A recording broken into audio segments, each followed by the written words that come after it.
Hello दोस्तों, स्वागत है आप सभी का आपके अपने ही एजुकेशनल चैनल में। तो आज हम लोग इस वीडियो में चैप्टर 7 समाकलन इंटीग्रल्स को शुरू करने वाले हैं। तो इसे शुरू करने से पहले इसका एक बेसिक फार्मूला होता है। अगर वो आपको याद है तो यह पूरा चैप्टर आपसे बन जाएगा। अगर नहीं याद है तो बहुत दिक्कतों का सामना करना पड़ेगा। तो आज हम इस वीडियो में सबसे पहले आपको इसको बेसिक बताएंगे, जिसमें सभी सूत्र को याद करवाएंगे। अक्सर बच्चे क्या करते हैं कि इसका सूत्र रटते हैं, लेकिन मैं इस वीडियो में आपको रटने के लिए नहीं, समझने के लिए बताऊंगा। आप समझकर भी इसे याद कर सकते हैं। अगर आप इससे पहले डीसी अच्छा से पढ़े होंगे तब। देखिए, इसमें दोनों का फार्मूला दिया हुआ है। अवकलज जो आपकी पहले पढ़ चुके हैं, और अभी जो पढ़ना है समाकलन। तो हमें आशा है कि आपको पहले ये याद होगा, क्योंकि आप इसे पढ़ चुके हैं। डीसी है ये, और ये समाकलन है।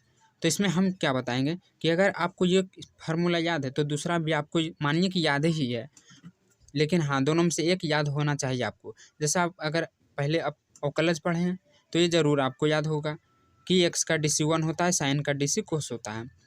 तो अगर ये याद है तो समझिए कि आपको ये भी याद है। किस तरह याद है वो मैं आपको यहाँ बताता हूँ। देखिए, इसमें सबसे पहला जो ई है एक्स के पावर एन वाला फार्मूला, ये दोनों तो आपको याद करना ही पड़ेगा। तो ये तो पहले से आपको याद होगा, लेकिन ये नहीं याद होगा। ये क्या है? एक्स के पावर एन का इंटीग्रेशन। तो एक्स के पावर एन प्लस 1 बटा एन प्लस 1। तो इसको करना क्या है? सिर्फ 1 जोड़ना है इसमें।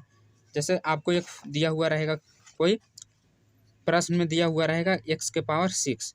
तो इसको क्या करना है कि सूत्र के अनुसार एक्स प्लस एन, एक्स के पावर एन प्लस 1। तो यहाँ पर क्या करना पड़ता है कि एक्स के पावर एन के जगह पर यहाँ 6 है, प्लस 1 बटा 6। तो इसको हम जोड़ते हैं तो ये हो जाएगा 7/7। आप चाहें तो इसको डायरेक्ट भी लिख सकते हैं, इतना कोई ज़रूरी नहीं है। फार्मूला अगर याद है तब। देखिए, n+1, तो इसमें क्या करना है, 1 सिर्फ जोड़ देना। तो इतना बराबर डायरेक्ट आप लिख सकते हैं एक्स के पावर 7/7। तो यही हमारा सही आंसर आ जाता है। ये सारा ऑब्जेक्टिव में पूछते रहता है, हर साल रहता है 1-2 नंबर का। तो ये भी आपके लिए ज़रूरी है। और डायरेक्ट फार्मूला भी रहता है, दे देगा इंटीग्रेशन एक्स के पावर एन का। तो आपको ये चुनना रहता है। इसमें 4 ऑप्शन दिया हुआ रहेगा, यहाँ माइनस कर देगा, यहाँ प्लस कर देगा, मतलब कुछ चेंज कर देगा और आपको चुनने के लिए बोलेगा। तो आपको ये इसे अच्छी तरह याद करना है, क्योंकि पूरे चैप्टर में इसका ज़्यादा उपयोग होता है, एक्स के पावर एन का इंटीग्रेशन। तो चलिए अब आगे देखते हैं। देखिए, अगला क्या है? अगला में दिया हुआ है एक्स का डीसी। तो एक्स का डीसी तो आपको पता होगा कि 1 होता है। यहाँ पर दिया हुआ है, यहाँ इंटीग्रेशन में ये देखना है आपको कि 1 किसका डीसी होता है। तो 1 डीसी होता है एक्स का। देखिए, है ना, एक्स प्लस सी। इस तरह आपको साइन का भी याद होगा कि साइन का होता है कोस। अब यही बात अगर इंटीग्रेशन में दे दे तो इंटीग्रेशन में आपको ये देखना है कि कोस एक्स डीसी किसका होता है। तो यहाँ देखना है आपको कि साइन का होता है डीसी, जबकि ये इंटीग्रेशन में है। तो आपको सिर्फ डीसी वाला याद कर रखना है, और इंटीग्रेशन खुद से याद हो जाएगा आपको, जिस तरह मैं बता रहा हूँ। इसमें साइन है, साइन का डीसी कोस। तो इसमें देखना है कोस डीसी किसका होता है, तो साइन का होता है। इसी तरह माइनस कोस एक्स का होता है साइन एक्स, और इसमें फिर है साइन एक्स का डीसी, माइनस कोस एक्स का डीसी दिया हुआ साइन एक्स। और इसमें क्या है, इंटीग्रेशन साइन एक्स का डीसी दिया हुआ माइनस कोस एक्स। तो देखिए, इसमें आपको माइनस याद रखना पड़ेगा, क्योंकि इसमें माइनस दिया हुआ है और यहाँ पर क्या है कि माइनस नहीं है। यहाँ पर माइनस नहीं लगाया, यहीं पे लगा दिया। तो ये आपको माइनस याद रखना है। आपको याद किस तरह रखना है, तो देखिए मैं बता दूं कि जिसमें भी सी लगा हुआ रहता है, कोस कोसेक, उसमें सभी में माइनस रहता है। देखिए, यहाँ भी माइनस है और यहाँ भी माइनस है। आप इसमें भी देखेंगे तो ये कोट है, तो इसमें भी माइनस लगा हुआ और इसमें भी माइनस लगा हुआ। तो सी वाला में सभी में माइनस रहता है। तो आप इस तरह से याद रख सकते हैं। अगला है tan एक्स का। tan एक्स का d c sec square x. अब फिर इंटीग्रेशन में पूछ रहा है sec square x d x बराबर tan एक्स। तो देखिए, सेम वही चीज़ है। सेक स्क्वायर एक्स किसका डीसी होता है, तो tan का। तो ये हो जाएगा इंटीग्रेशन में। तो आपको इस तरह इसे याद करना है। तो इसी तरह हम सबको हाल बता देते हैं। आप इसे एक अच्छे से कॉपी में बना लीजिएगा, ताकि बाद में इसे पढ़ सकें। अगला दिया हुआ माइनस कोट एक्स। तो इसका हो जाएगा बराबर कोसेक स्क्वायर एक्स। ऐसे का इंटीग्रेशन देखेंगे तो फिर इसका उल्टी हो जाएगा, इसका में इंटीग्रेशन लग जाएगा, माइनस कोट एक्स प्लस सी हो जाएगा। और इसमें एक ज़रूरी सी प्लस सी लेके ही चलना है, ये ज़रूरी है। फिर इसके बाद है सेक एक्स का डी सी। तो सेक एक्स का होता है sec x into tan x, और फिर यही चीज़ इंटीग्रेशन में आपको दे देगा। तो ये देखना है कि डी सी किसका होता है, तो सेक एक्स प्लस सी का। अगला माइनस कोस एक्स है, बराबर cosec into x cos x. तो यहाँ इसका भी दे देगा उसी तरह इंटीग्रेशन, और फिर माइनस कोस एक्स, तो ये माइनस लगा हुआ तो यहाँ माइनस दे दिया।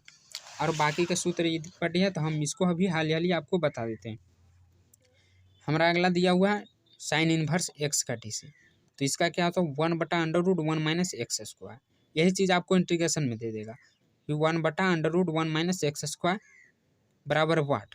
तो आपको ये देखना है कि ये किसका डी सी होता है। तो देखिए साइन इन्वर्स एक्स का होता है ना इतना, तो आपको ये इंटीग्रेशन में करना है। डी सी का आपको याद रखना है, ये अपने आप याद हो जाएगा।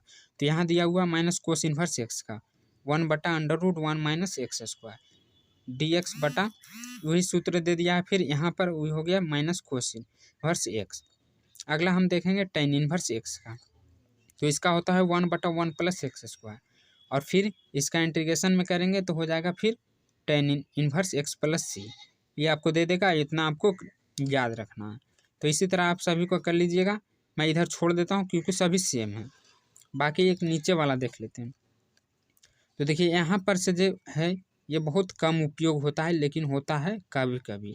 यहाँ दिया हुआ है d/dx e के पावर x। तो देखिए कोई भी संख्या का पावर x e के पावर x है ना, कोई भी x के जगह कोई भी संख्या रह सकता है।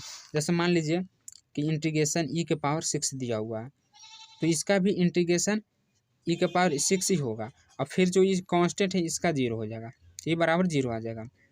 इसी तरह आप मान लीजिए कि कोई भी संख्या का e के पावर n दिया हुआ है, तो इसका भी इंटीग्रेशन e के पावर n, मतलब जितना दिया हुआ है उतना ही इसका इंटीग्रेशन होगा।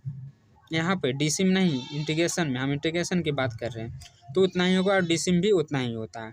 फिर अगला है लॉग एक्स का, तो लॉग एक्स के तो आप लोग जानते होंगे कि 1/x होता है, और यही चीज़ यहाँ लिख दिया 1/x। तो 1/x किसका डीसी होता है, लॉग एक्स का, फिर प्लस सी।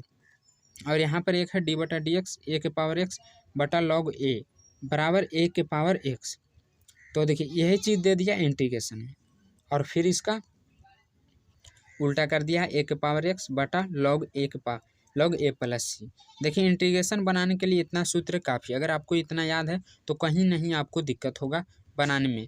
तो इस वीडियो में इतना ही दोस्तों। अगले वीडियो में हम चैप्टर को शुरू कर देंगे और सभी का सॉल्यूशन बताएंगे एक एक करके विस्तार में।